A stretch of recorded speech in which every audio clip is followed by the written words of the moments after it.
That doesn't look good at all. Any way to get slightly more light?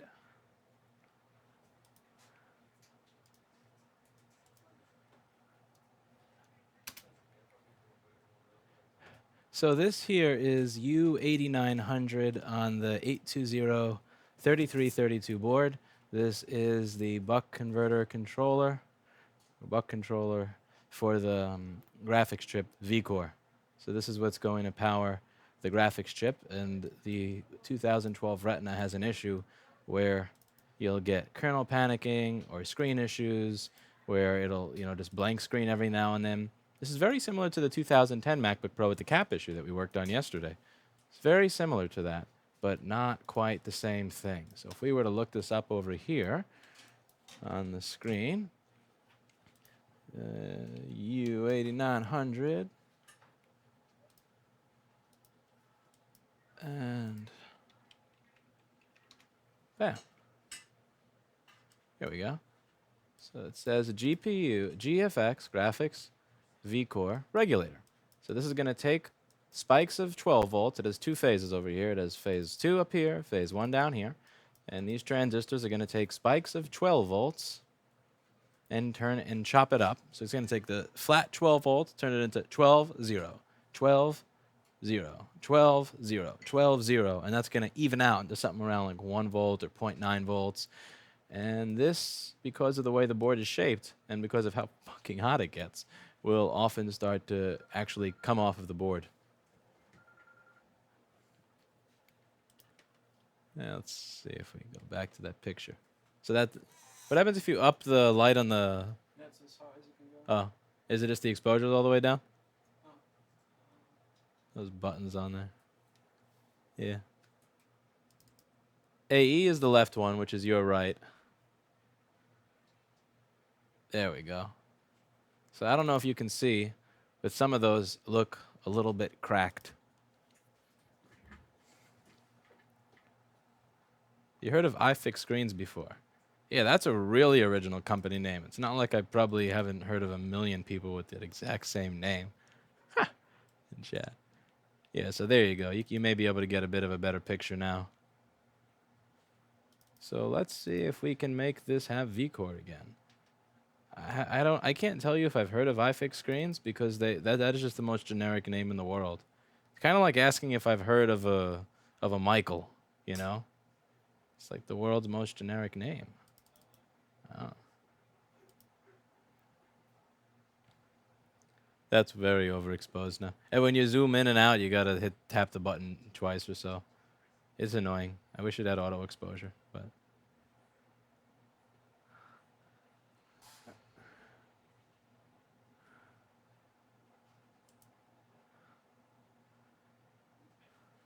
Ah, that is pretty.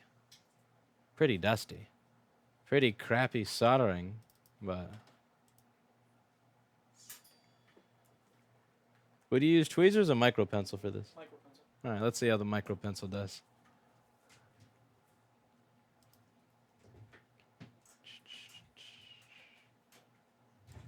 Let's see, is this the right F key? There we go. Does this problem ever end up sending 12 volts to the GPU? Probably. You have to worry about 12 volts to the GPU when you have corrosion by one of these MOSFETs over here. So 12 volts to the GPU is more an issue when, let's say, this gets corroded, and then it's always on. So instead of it turning on, off, on, off, on, off, so instead of getting 12, 0, 12, 0, 12, 0, you just get 12, and GPU is done for. But hopefully that's not the case here.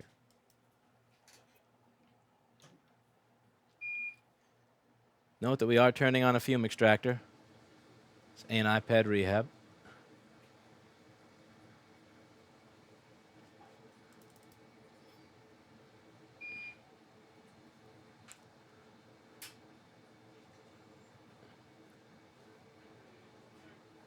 Crack joints in GPU. What drugs are these? Chris, we're not blaming the GPU.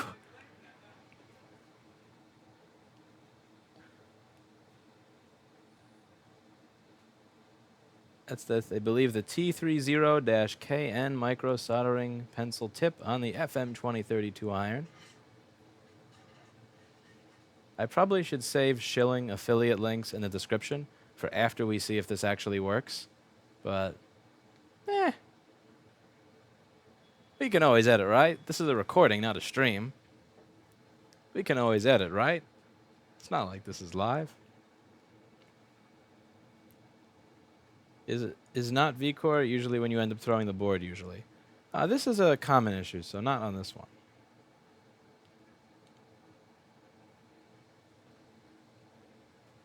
What you may notice when you open some of these that have been either the year after this or refurbished by Apple, and one of the ways that it's obvious that this is the issue is when you look at those machines, what you'll see.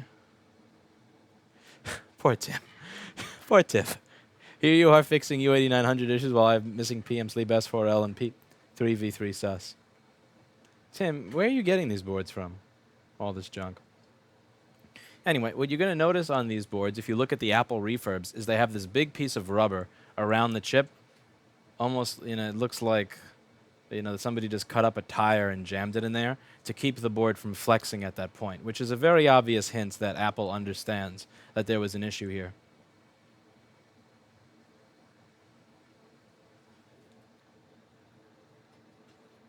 Poor Tim. I'm sure your missing PM Sleep S4Ls are all really easy, like the corroded BIOS traces on the 3437 and 00165. Chris says, I have a MacBook Air with 4 temp sensors reporting bad. I assume the controller is bad. There is no visual damage. Which ones are they? If it's 3 at a time, I would be inclined to blame a chip. I would also be inclined to blame whatever sensor runs along the webcam. Maybe the webcam is pulling it down. I have had the webcam pull down sensors before. Or the IC that's controlling them all.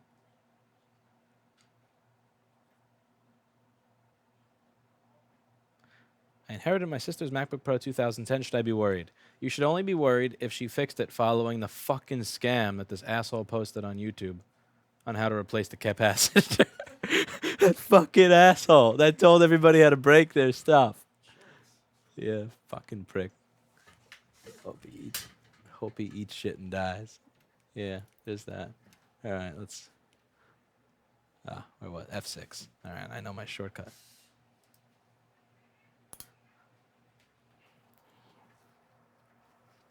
Let me put this wireless thing on my. There we go.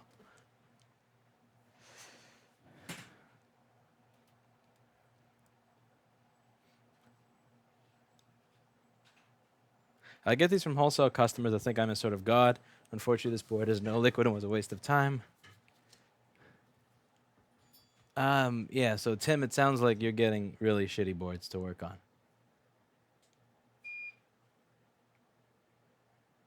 Paul's iPad rehabbing me. So shaky. You're rehabbing me. All right, now we see if it works. Soon, I suppose.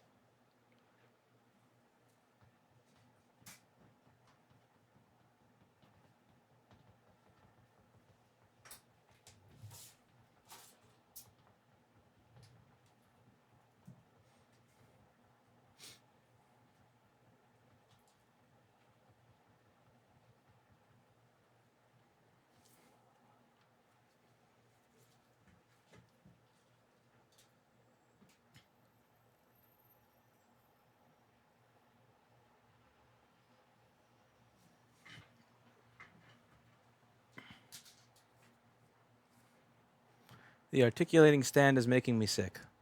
Yeah, that and this crappy desk.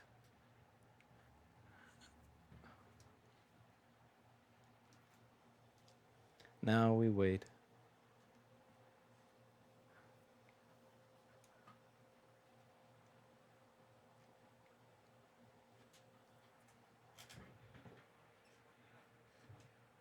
GPU vCore?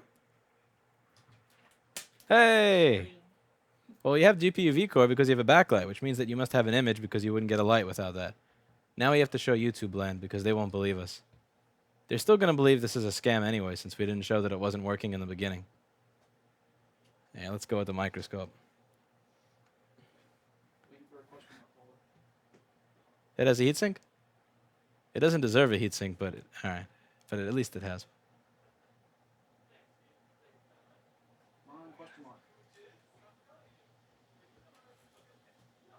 It's invisible.